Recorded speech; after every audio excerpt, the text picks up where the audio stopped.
Hello friends, मैं are के sir. मैं एक बार फिर से तहे दिल से आपका बहुत बहुत स्वागत करता हूं साथियों अपने इस यूट्यूब का प्लेटफॉर्म पे जिसका नाम है हिंदी प्रैक्टिस किंग। तो आइए दोस्तों, ज़्यादा देर ना करते हुए हम लोग बीपीएससी टीआरई 4.2 से रिलेटेड और UP TGT PGT LT grade GIC प्रवक्ता नेट जेआरएफ सहायक आचार्य से रिलेटेड पूरे भारत में आने वाले पूरे हिंदी साहित्य से रिलेटेड जितने भी प्रश्नों की श्रृंखला है, लगभग 15,000 से भी ज़्यादा प्रश्नों की श्रृंखला में चला रहा हूँ। तो एक इसको हम लोग आइए साथ में बढ़ते हैं एक कदम आगे। तो देखते हैं अपने प्रश्न को, जिसके अंतर्गत हम लोग भक्ति काल में ज्ञानाश्रयी शाखा यानी संत काव्य धारा को हम लोग देख रहे हैं। तो यह प्रश्न आप लोग के सम्मुख प्रस्तुत हो गया है, आप लोग इस प्रश्न का उत्तर दीजिए।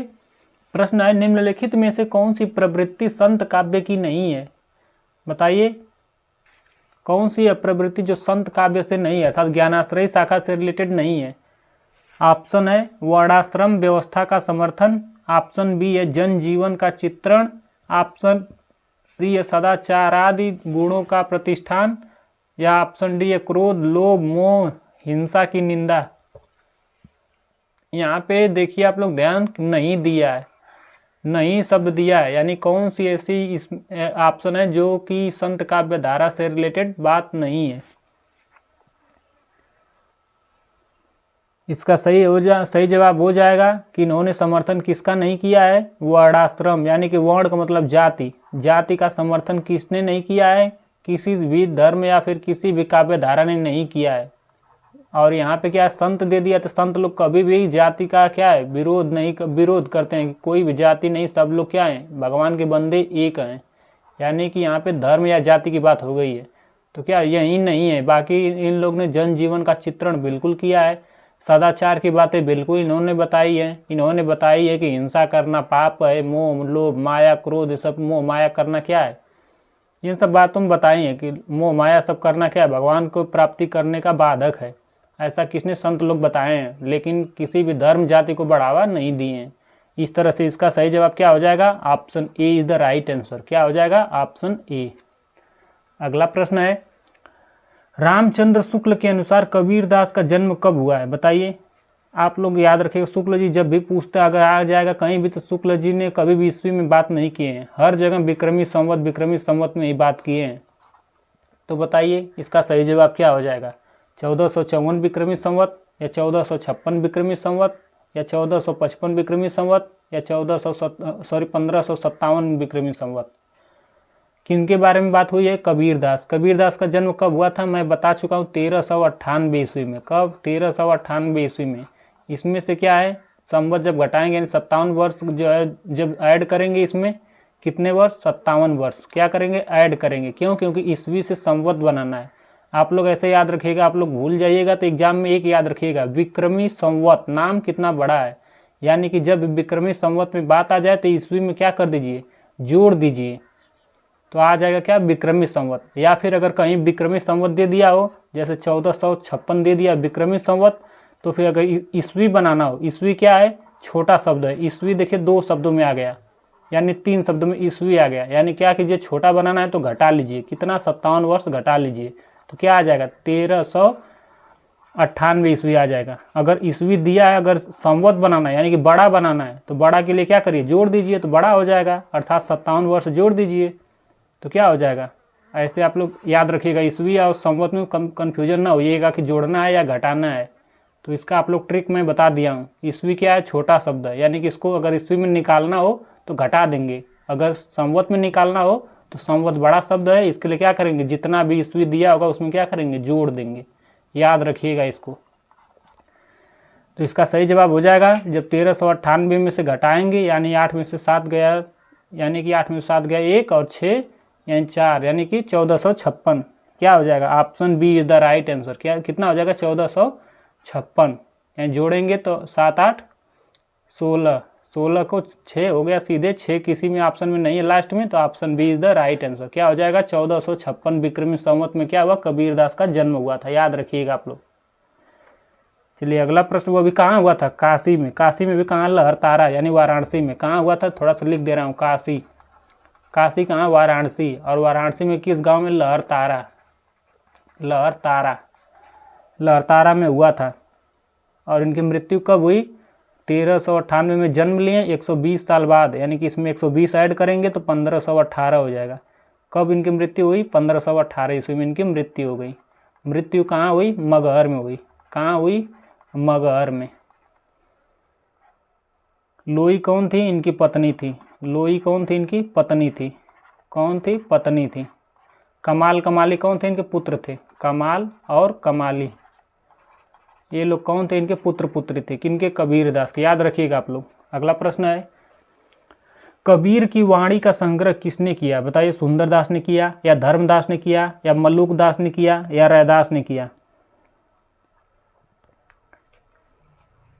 इसका सही जवाब हो जाएगा ऑप्शन बी, किसने किया? धर्मदास ने। किस नाम से किया? बीजक नाम से किया। बीजक की कितनी शाखाएं हैं? 3 शाखाएं हैं। एक तो है साखी, एक है शबद, क्या है? शबद, और तीसरी क्या है? तीसरी है रमैनी। रमैनी किसने किया? बीजक, यानी कि ऑप्शन बी। किसने किया? धर्मदास ने। धर्मदास क्या थे? कबीरदास के शिष्य थे। सुंदरदास क्या थे? पूरे संत काव्य धारा में सबसे ज़्यादा शिक्षित यानी पढ़े लिखे यही थे। कौन थे? सुंदरदास। और हर व्यक्ति में जानते हैं कुछ न कुछ अवगुण भी होता है, यानी कि इन्होंने क्या है? श्रृंगार रस के विरोधी कवि कहे जाते हैं। कौन? यही श्रृंगार रस के विरोधी कवि। विरोधी मैं ट्रिक के माध्यम से बता चुका है कि महिलाएं जो सुंदर होती हैं, अगर पुरुष उनकी तरफ नहीं देखते हैं, किसी निम्न कोटि यानी कि काली कलूटी को अगर देखते हैं, तो सुंदर महिलाएं क्या होती है? जन भून जाती है, यानी विरोध करती हैं, यानी कि श्रृंगार करना बेकार है मेरा, तो मैं इतनी सुंदर हूँ, मैं क्या करूँ कि मुझे देखे। ऐसा कौन श्रृंगार, ऐसा कौन सुंदर महिलाएं सोचती हैं, तो क्या सुंदर महिलाएं विरोध करती हैं। इस तरह से ट्रिक है, बाकी ऐसा कुछ है नहीं, या फिर हो भी सकता है, आप लोग तो जानते ही होंगे। तो इसका क्या हो जाएगा? सुंदरदास कौन थे? श्रृंगार रस के विरोधी कवि थे। कौन? सुंदरदास। सबसे ज़्यादा शिक्षित कौन थे? सुंदरदास। संत काव्य धारा में सबसे ज़्यादा पढ़े लिखे सुंदरदास। धर्मदास इनके शिष्य थे।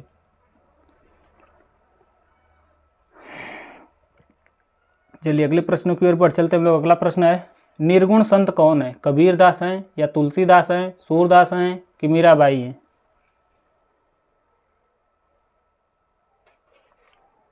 इसका सही जवाब हो जाएगा निर्गुण संत कौन थे? Kabirdas. Option A is the right answer. इनके गुरु कौन थे? इनके गुरु थे रामानंद। कौन थे? रामानंद। यह कौन, इसे कि कौन मानते थे? हिंदू लोग मानते थे, लेकिन मुस्लिम लोग ने इनके गुरु के रूप में किन्हें स्वीकार किया? शेख तकी को। किसने? शेख तकी को। तुलसीदास किनसे रिलेटेड है? राम भक्ति शाखा से रिलेटेड है। किनसे रिलेटेड है? राम भक्ति शाखा से रिलेटेड है। इन्होंने एक उक्ति कही है, क्या? पीपर पात सरिस मंडोला। क्या है? पीपर पात सरिस मंडोला। पीपर के पत्ते की तरह हमारा मन क्या है? डोलता रहता है। यह क्या है? इसमें उपमान, उपमेय, वाचक शब्द, धर्म, ये सब क्या है? आते हैं। आप लोग इसको याद रखिएगा। यह उक्ति किसकी है? तुलसीदास की है, यानी पीपर पात सरिस मंडोला। और एक है, मेरी भव बाधा हरव राधा नागरी सोई। यह किसकी पंक्ति है? आप लोग कमेंट बॉक्स में बताइए, यह पंक्ति किसकी है? मेरी भव बाधा हरव राधा नागरी सोई। बताइए यह किन की पंक्ति है? कमेंट बॉक्स में आप लोग तब तक बताइए। सूरदास किस काव्य धारा से रिलेटेड है? या कृष्ण काव्य धारा से रिलेटेड है। किनसे? कृष्ण काव्य धारा से रिलेटेड है। इनकी रचनाएं बहुत सारी हैं। एक तो सूर सारावली है, सूर सरावली। एक है साहित्य लहरी, सूर सागर। याद रखिएगा, सब इनकी रचनाएं हैं। मीराबाई किनसे रिलेटेड है? यानी कि निरपेक्ष कवि है, निरपेक्ष है, यानी किसी भी नहीं आती हैं, लेकिन फिर भी ज़्यादा कृष्ण की भक्ति भावना की है, इसलिए क्या सगुण भक्ति धारा में अभी आते हैं कृष्णदास इस शाखा में। इसका सही जवाब हो जाएगा, यह किन की पंक्ति है? बिहारी जी की पंक्ति है। किन की? बिहारी जी की पंक्ति है। याद रखिएगा आप लोग। अगला प्रश्न है, इस तरह से इसका सही जवाब ऑप्शन ए हो जाएगा, क्या? कबीर। अगला प्रश्न है, ज्ञानाश्रयी शाखा से संबंधित कौन है? मीराबाई, सूरदास, तुलसीदास, कबीरदास। इसका तो आप लोग प्रश्न का उत्तर आप लोग दे ही ले जाएंगे, बिल्कुल हलवा प्रश्न है, जादू की छड़ी है, बिल्कुल छड़ी घुमाओ और उत्तर दे जाओ। कौन ज्ञान देते हैं? संत लोग। संत कौन? कबीर, गुरु नानक, ये लोग क्या हैं? संत हैं। रैदास, ये लोग क्या हैं? संत हैं। रैदास क्या हैं? जाति के चमार हैं। इस प्रश्न का सही जवाब क्या हो जाएगा? ऑप्शन डी कौन हो जाएंगे? कबीर। ज्ञानाश्रयी शाखा के अंतर्गत कौन आ गए? कबीर दास आ गए। और चलिए अगले प्रश्न की ओर बढ़ चलते हैं हम लोग। अगला प्रश्न है, बाकी तो आप लोग जानते हैं, राम भक्ति से रिलेटेड है, मीराबाई कृष्ण से रिलेटेड है, सूरदास कृष्ण से रिलेटेड है। अगला प्रश्न है, मोको कहाँ ढूंढे बंदे मैं तो तेरे पास में। यह पंक्ति किसकी है? मुझको बंदा तू कहाँ ढूंढ रहा है, यानी भगवान कहते हैं कि मुझको कहाँ ढूंढ रहा है, मैं तो तुम्हारे अंदर ही हूँ, यानी घटघटवासी हूँ। ऐसा कहने वाले कौन है? यह पंक्ति कहने वाले कौन है? कबीर दास हैं। कौन? Kabir Das. Option A is the right answer. कौन है? कबीर दास हैं। रैदास कौन सी पंक्ति बोले हैं? ऐसी मेरी जाति विख्यात चमारा। क्या बोले हैं?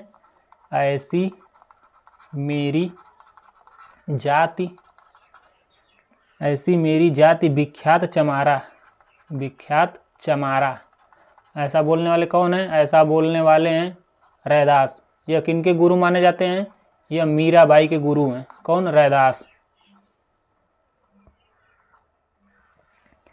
और सूरदास क्या बोले हैं? सूरदास कहें गुरु प्रसाद होत या दर्शन 67 बरस प्रवीण। ऐसा कहने वाले कौन है? सूरदास हैं। मलुकदास क्या कहे हैं? कहे हैं कि दास मलुका कह गए सबके दाता राम।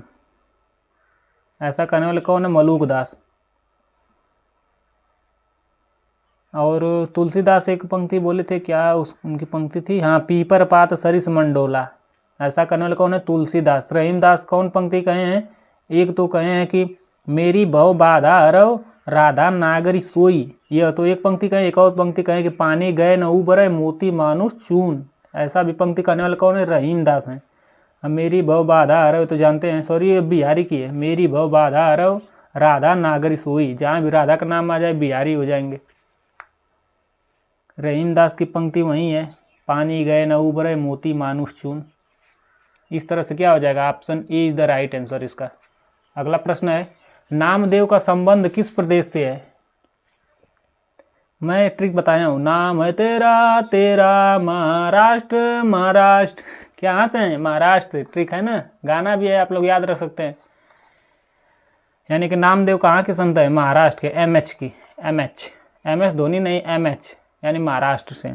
यानी कि प्रथम संत कहे जाते हैं। और ये किन में आते हैं? यह निर्गुण और सगुण दोनों में आते हैं। निर्गुण प्लस सगुण दोनों काव्य धाराओं में इन्होंने क्या किया? अपने काव्य की रचना की है। यानी कि ये दोनों में आते हैं। बहुत इंपॉर्टेंट यह प्रश्न है, पूछ देगा कि कौन संत हैं जो दोनों में आते हैं। नामदेव ऑप्शन में रहेगा।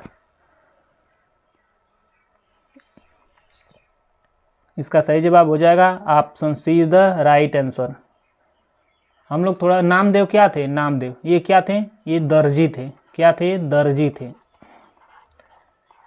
यह क्या थे? दर्जी थे। बहुत इंपॉर्टेंट यह प्रश्न है। नामदेव क्या थे? दर्जी थे। इनके गुरु कौन थे? इनके गुरु का नाम है बिसोवा खेचर। क्या नाम है? बिसोवा खेचर। चलिए अगले प्रश्नों की ओर बढ़ चलते हैं हम लोग। अगला प्रश्न है,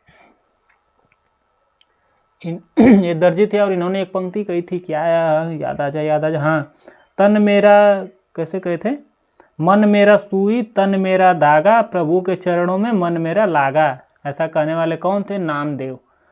यानी इसी पंक्ति से पता चलता है कि यह क्या थे? दर्जी थे। यानी कि मन मेरा सुई या तन मेरा धागा, प्रभु जी के चरणों में मन मेरा लागा। अगला प्रश्न है, महाराष्ट्र के भक्तों में किनका नाम सबसे पहले आता है? मैं क्या बताया हूँ? नाम है तेरा तेरा, नाम है महाराष्ट्र महाराष्ट्र। यानी कौन? नामदेव। कौन है? नामदेव। सबसे पहले का नाम किसका आता है? महाराष्ट्र। महाराष्ट्र शब्द आ जाए तुरंत नामदेव आप लोग बता ले जाइए। कौन? नामदेव। और ये इनकी विशेषता क्या है? इनके गुरु कौन है बताइए? जस्ट मैं अभी बताया हूँ। और आप लोग बताइए किस जाति से रिलेटेड हैं? और आप लोग बताइए नामदेव और इनकी यह कार्य क्या करते थे? और आप लोग बताइए यह किस किस काव्य धारा में आते हैं? यानी कि काव्य धारा कौन कौन सी हैं? यह क्या थे? यह दर्जी थे। गुरु कौन थे? बिसोवा खेचर। कौन थे? बिसोवा खेचर। और उनके काव्य धारा क्या है? निर्गुण प्लस सगुण दोनों है। निर्गुण प्लस सगुण दोनों में आते हैं। अगला प्रश्न है, पंचगंगा घाट में कबीर के पैरों के नीचे कबीरदास किनके पैर के नीचे आ गए? Option A Shankaracharya, option B Vallabhacharya, option C है रामानंद, ऑप्शन डी है मध्वाचार्य। इसका सही जवाब हो जाएगा रामानंद। किनके पैरों के नीचे आ गए? रामानंद। रामानंद के पैर जब कबीर के ऊपर पड़े तो उनके मुख से राम राम शब्द निकला, जिसको कबीर ने गुरु मंत्र मानकर रामानंद को के क्या हो गए? शिष्य हो गए। इस तरह से रामानंद किनके गुरु हो गए? कबीरदास के गुरु हो गए। किनके गुरु हो गए? कबीरदास के। कौन? रामानंद। अगला प्रश्न है, और मुस्लिम लोग किनको? शेख तकी को मानते हैं। शेख तकी के कहने पर ही लोदी का जो शासक था, सिकंदर क्या नाम था, कुछ था शासक, सिकंदर लोदी या कोई था, इनको कबीरदास को खूब पानी में डुबोया था। इन्हीं के यानी कि इनके जो मुस्लिम जो गुरु थे उन्हीं के कहने पर, शेख तकी के कहने पर। इनमें ज्ञानाश्रयी शाखा के संत कवि नहीं है। बताइए, यहाँ पे ज्ञानाश्रयी पूछा है, ज्ञानाश्रयी शाखा के संत कवि कौन नहीं है? मल्लुक दास नहीं है, या धर्मदास नहीं है, या रैदास नहीं है, या परमानंद दास नहीं है?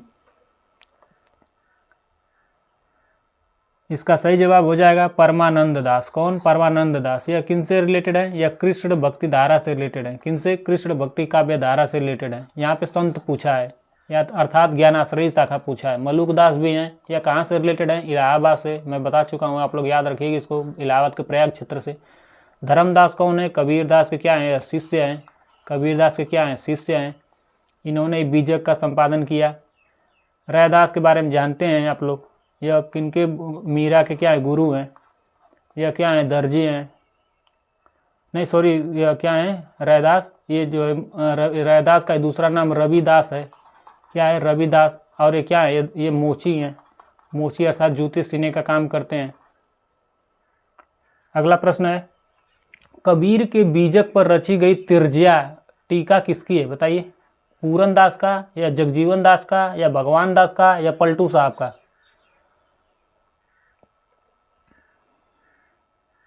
इसका सही जवाब हो जाएगा ऑप्शन ए पूरन दास। किसका है? पूरन दास का है। बीजक पर लिखी हुई टीका किनका है? पूरन दास का। थोड़ा सा इसको आप लोग याद रखिएगा, बिल्कुल मोस्ट इम्पॉर्टेंट प्रश्न है। अगला प्रश्न है, निम्नलिखित काव्य पंक्ति किस रचनाकार की है? प्रभु जी तुम दीपक हम बाती, प्रभु जी तुम दीपक हम बाती, आजा की ज्योति बरे दिन राती, प्रभु जी तुम दीपक हम बाती। बताइए कि यह पंक्ति किनकी है? नानक देव की है, या कबीरदास की है, या रैदास की है, या दादू दयाल की है?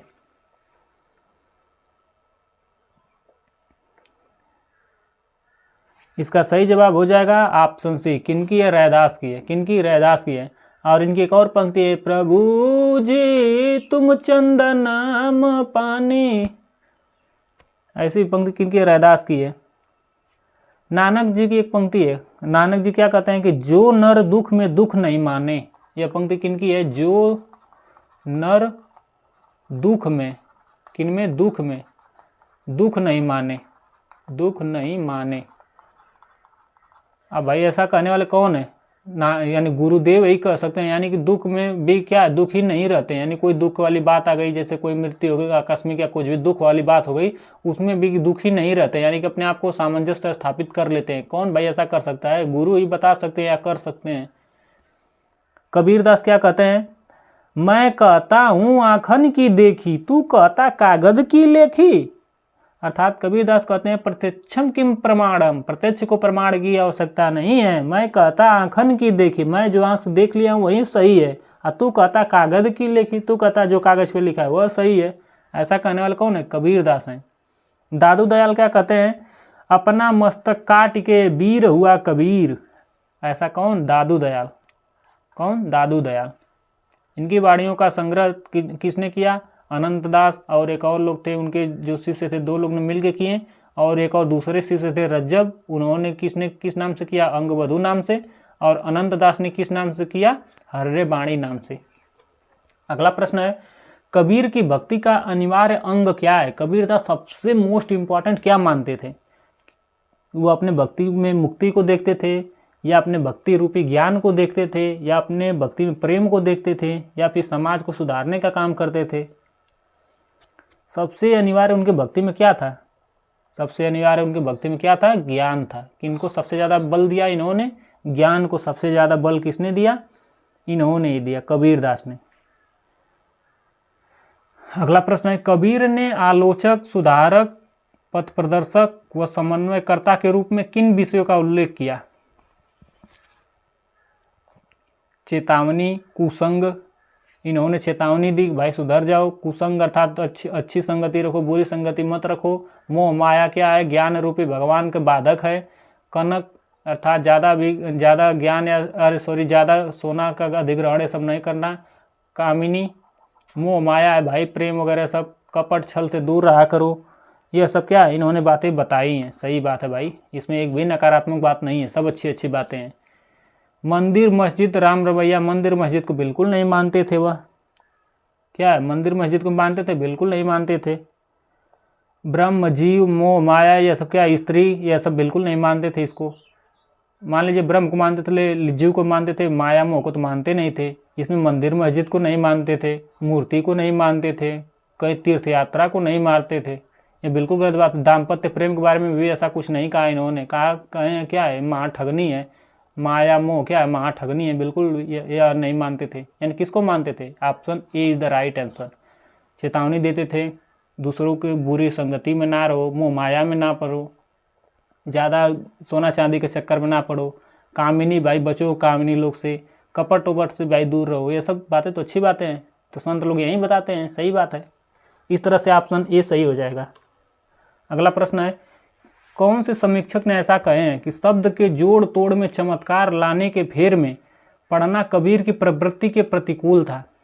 अर्थात कबीरदास सीधे कहते थे, कोई बात सीधे डायरेक्ट बोल देते थे। ऐसा करने वाले कौन हैं?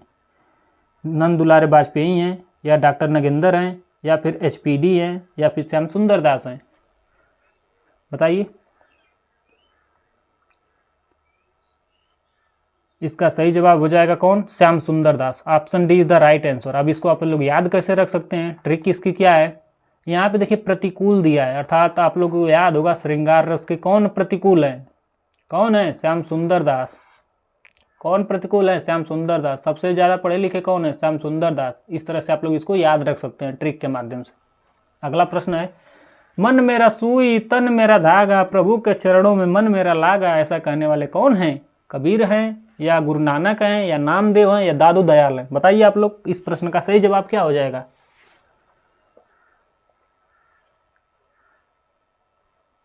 इसका सही जवाब हो जाएगा ऑप्शन सी, नाम है तेरा तेरा, नाम है तेरा तेरा, महाराष्ट्र महाराष्ट्र, जय महाराष्ट्र। क्या हो जाएंगे? महाराष्ट्र के नामदेव। किनकी पंक्ति है? किनकी पंक्ति है? यह नामदेव की है। अर्थात नामदेव क्या थे? इस पंक्ति के माध्यम से ऐसा दर्शाया गया कि नामदेव क्या थे? दर्जी थे। क्या थे? दर्जी थे। कौन? नामदेव। कबीरदास की पंक्ति क्या है? माधो मैं ऐसा अपराधी, तेरी भक्ति होत नाही साधी। ऐसा कहने वाला कौन है? कबीरदास। लिख दे रहा हूँ, अच्छी पंक्ति है। माधो मैं ऐसा अपराधी,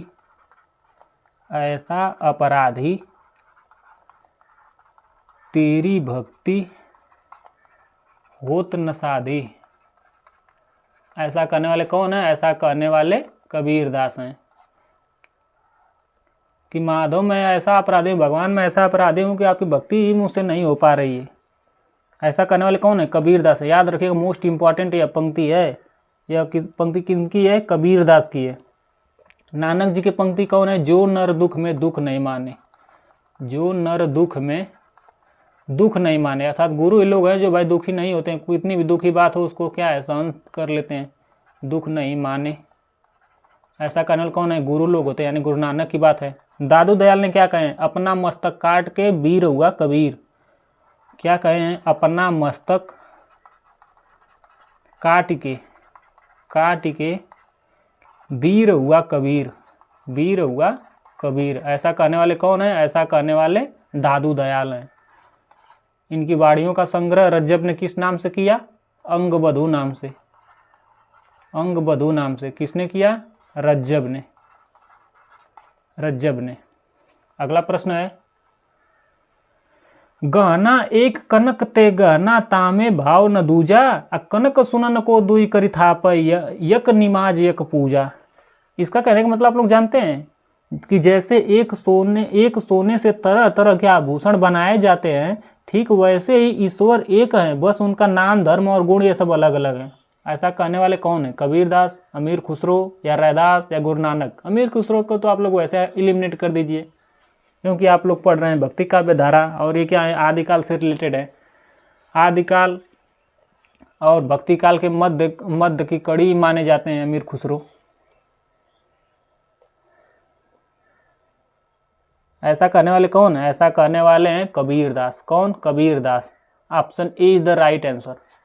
option A is the right answer. अगला प्रश्न है, शुक्ल के अनुसार गुरु ग्रंथ साहब में रविदास यानी रैदास के कितने पद जो है संग्रहित हैं? कितने पद लिखे गए हैं किसमें? गुरु ग्रंथ साहिब में। किसने ऐसा माना? शुक्ल ने।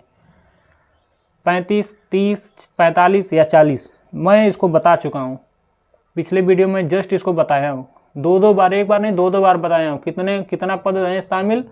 40। कितना? 40। Option D is the right answer. कितना पद इनका है रैदास का गुरु ग्रंथ साहिब में? 40 पद है।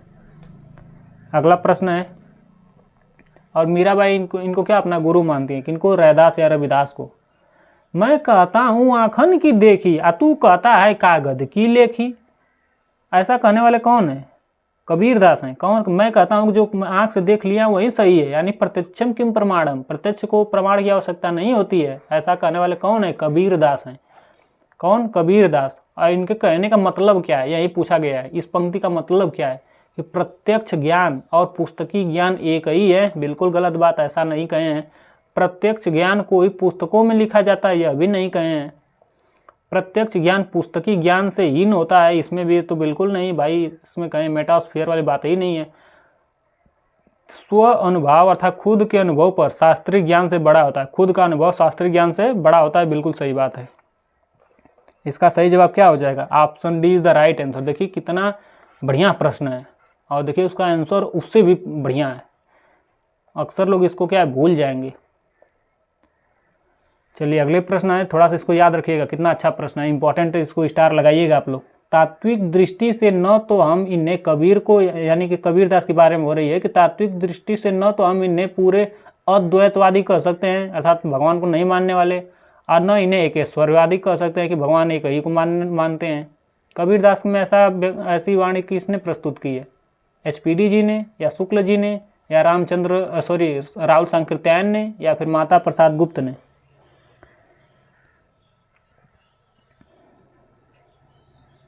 इसका सही जवाब हो जाएगा, ऐसा कहने वाले कौन है? आचार्य रामचंद्र शुक्ल हैं। याद रखिएगा, मोस्ट इंपॉर्टेंट प्रश्न है, याद रखिए कबीरदास के बारे में। कबीरदास मोस्ट इंपॉर्टेंट है भाई, हर एग्जाम में 1-2 प्रश्न के बारे में पक्का आता है, थोड़ा सा आप लोग याद रखिएगा। कौन कहें? शुक्ल जी कहें। और शुक्ल जी इनको क्या कहें? कबीरदास को क्या कहें कि इनकी भाषा कैसी है? कबीर की भाषा, इनकी भाषा सदुक्कड़ी है। कैसी है? सदुक्कड़ी। सदुक्कड़ी का मतलब था कई भाषाओं का, जन भाषा में वो भी कई भाषाओं का मिश्रण है। सदुक्कड़ी इन्हीं की भाषा को बोलते हैं। और किसने इनको पंचमेल खिचड़ी इनकी भाषा को कहा? पंचमेल खिचड़ी। पंचमेल खिचड़ी यानी खिचड़ी कैसे है भाई? खिचड़ी क्या है? सुंदर है, अर्थात श्याम सुंदर दास कहें। खिचड़ी कैसे बनी है? सुंदर खिचड़ी बनी है। कैसी खिचड़ी बनी है? सुंदर बनी है। इस तरह से आप लोग इसको क्या याद रखिए, ट्रिक के माध्यम से।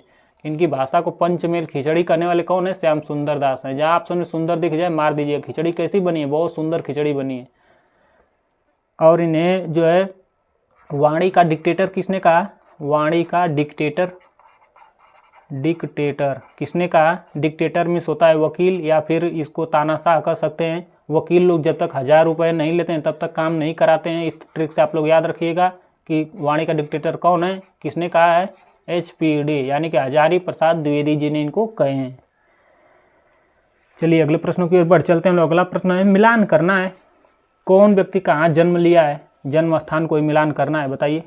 गुरु नानक का जन्म कहाँ हुआ है? दादू दयाल का जन्म कहाँ हुआ है? धर्मदास का जन्म कहाँ हुआ है? सुंदरदास कहाँ से रिलेटेड है? इसमें मैं जो ट्रिक बताया हूँ, 1-2 ट्रिक ही कम से कम आप लोग बताइए। अहमदाबाद यानी गुजरात से मैं किनको बताया हूँ, किनको बताया हूँ भाई, अहमदाबाद गुजरात से। कौन है? दादू दयाल। कौन? दादू दयाल, वहीं रज्जब के गुरु। कौन? दादू दयाल। धर्म और क्या आप लोग देखिए, को तलवंडी मिल गया। तलवंडी कौन? नानक देव। कहाँ गए भाई? तलवंडी वाले, तलवंडी वाले नानक देव। वर्तमान के क्या है? तलवंडी कहाँ पे भाई? तलवंडी पहले कहाँ? अमृतसर यानी पंजाब का हिस्सा हुआ करता था, यानी कि जब भारत विभाजन से पहले। अब वर्तमान में तलवंडी कहाँ है? यह ननकाना पाकिस्तान में है। कहाँ है? ननकाना पाकिस्तान में, विभाजन में चला गया। तो कहाँ गए भाई? नानक देव यहाँ पे हैं, इनका भी, इनको इनसे मिलान कर दीजिए। बचे दो, दौसा और बांधवगढ़। आप लोग याद रखिएगा। दौसा कौन भाई? धर्मदास या सुंदरदास? कौन है? दौसा है सुंदरदास। कौन? सुंदरदास का हो जाएगा बी।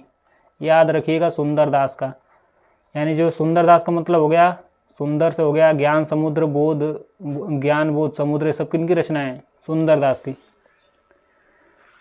कौन? सुंदर विलास और ज्ञान बोध किनकी रचना? सुंदरदास की। याद रखिएगा थोड़ा सा इस ट्रिक से, थोड़ा सा इसको याद रखिएगा दौसा को। अब बचे कौन? धर्म।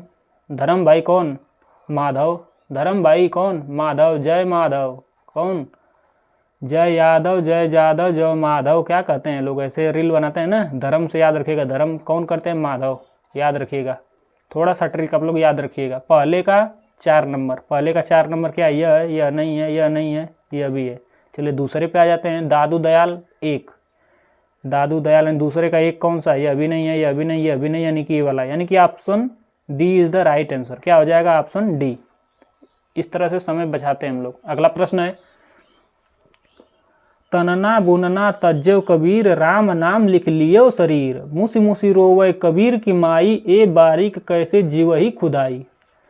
इस पंक्ति में मूसी मूसी का भावार्थ क्या है बताइए? मैं ट्रिक के माध्यम से बता दूंगा। यह पंक्ति आएगी, बिल्कुल आप लोग नहीं डरेंगे, नहीं हिचकेंगे, बिल्कुल 100 में 100% आप लोग सही करके आएंगे एग्जाम हाल में। पहला ऑप्शन है मन ही मन रोना, यानी मूसी मूसी का मतलब है। दूसरा ऑप्शन है सिसक सिसक कर रोना। तीसरा ऑप्शन है दहाड़ मार के रोना। चौथा ऑप्शन है किसी का गुण कथन कहते हुए रोना। बताइए। और इसमें कूट दिया है, कूट के माध्यम से आप लोग को बताना है, अर्थात 1 भी हो सकता है, 2 भी हो सकता है, 3 भी सही हो सकता है, 4 भी हो सकता है, या फिर 2-2 3-3 के पेयर में भी सही हो सकता है। तो बताइए इस प्रश्न का सही जवाब क्या हो जाएगा? तन्ना बुनना तज्जव कबीर, नाम लिख लियो शरीर, मुसी मुसी रोवे कबीर की माई, ए बारीक कैसे जीवही खुदाई। देखिए मैं ट्रिक बता रहा हूँ। ट्रिक है, म से क्या होता है? म से होता है मन। म से क्या है? मन। मन हो गया, यानी म से क्या हो गया? म से मन। क्या हो गया? मन। मन हो गया। स से क्या हो गया? शीशक। स से क्या हो गया? शीशक। क्या हो गया? शीशक। और इस स का मतलब यह भी हो गया शीशक। अब आप लोग को ट्रिक, बिल्कुल ट्रिक आसान लग गई ना, बिल्कुल। यानी कि मन ही मन, यानी कि मन मन और शीशक शीशक के रोना। मने मने शीशक शीशक के रोना, यानी मन ही मन रोना, यह भी हो गया। शीशक शीशक कर रोना, यह भी हो गया। और तो कुछ मिला नहीं। पहला और दूसरा किसमें भाई? पहला और दूसरा, यानी कि पहला और दूसरा सही, यानी ऑप्शन सी। क्या हो जाएगा? Option C is the right answer. Option C is the right answer. क्या हो जाएगा? याद हो गया ना? ट्रिक देखो कितना अच्छा है। म स, यानी कि म से मन, म से मन, स से शीशक, स से शीशक। याद रखिएगा, बिल्कुल ट्रिक कितना अच्छा है। देखो मैं प्यारा प्यारा ट्रिक बना देता हूँ आप लोग के लिए। बस आप लोग कमेंट बॉक्स में अपने अपने आंसर को पिन करिए, जो प्रश्न आ रहा हो, और ज़्यादा से ज़्यादा लाइक करिए साथियों। शेयर करना ना भूलिए, सब्सक्राइब तो और करिए। माई न होती, बाप न होते, कर्म न होता काया, हम नहीं होते, तुम नहीं होते, कौन कहाँ ते आया। अचंद न होता, सूर न होता, पानी पवन मिलाया, अशास्त्र न होता, वेद न होता, तो कर्म कहाँ ते आया। बताओ इतनी प्यारी पंक्तियाँ कौन कह सकते हैं? कबीरदास, नामदेव, या फिर रैदास, या मलुकदास।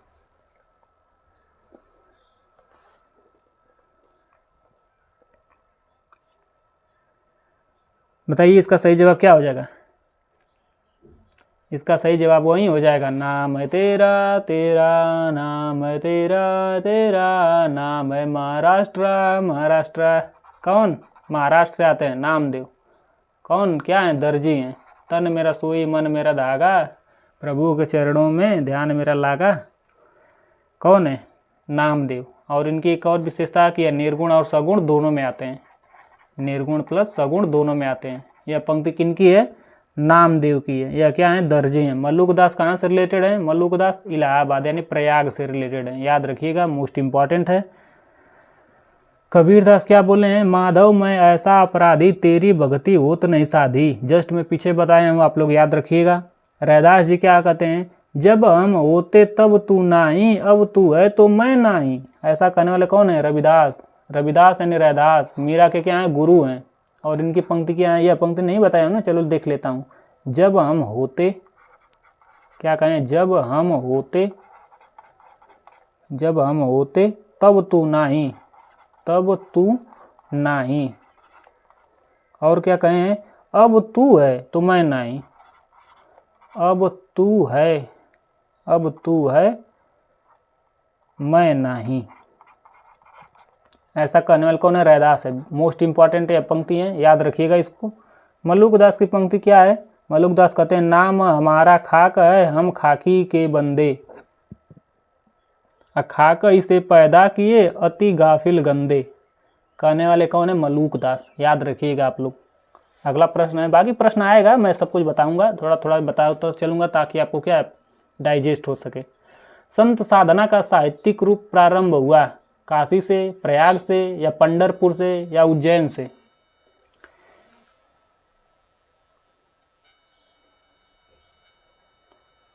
संत साधना का साहित्यिक रूप कहाँ से प्रारंभ हुआ बताइए? इसका सही जवाब हो जाएगा पंढरपुर। कहाँ से? Pandharpur is the right answer. कहाँ से? Pandharpur is the right answer. कहाँ से हुआ? पंढरपुर से, याद रखिएगा, मोस्ट इंपॉर्टेंट है। यहाँ पे संत पूछा है, संत साधना। अगला प्रश्न है, कबीर के गुरु का नाम क्या है? मोस्ट इंपॉर्टेंट क्या है? रामानंद सागर, या रैदास, या रविदास, या रामानंद? तो आप लोग तो इसको बता ही देंगे कौन है? Ramanand is the right answer. दूसरे कौन है? शेख तकी। मुस्लिम में कौन भाई? शेख तकी हैं। अगला प्रश्न है, तो साथियों आज के लिए बस इतना ही। कल मैं फिर एक नए वीडियो के साथ, नए जोश उमंग और उत्साह के साथ प्रस्तुत होऊंगा। अगर यह सेशन आप लोग को अच्छा लग रहा हो, ट्रिक अच्छी लग रही हो, तो लाइक शेयर एंड सब्सक्राइब करना ना भूलिए साथियों। तो अपने आर के सर को आज के लिए इजाज़त दीजिए। धन्यवाद।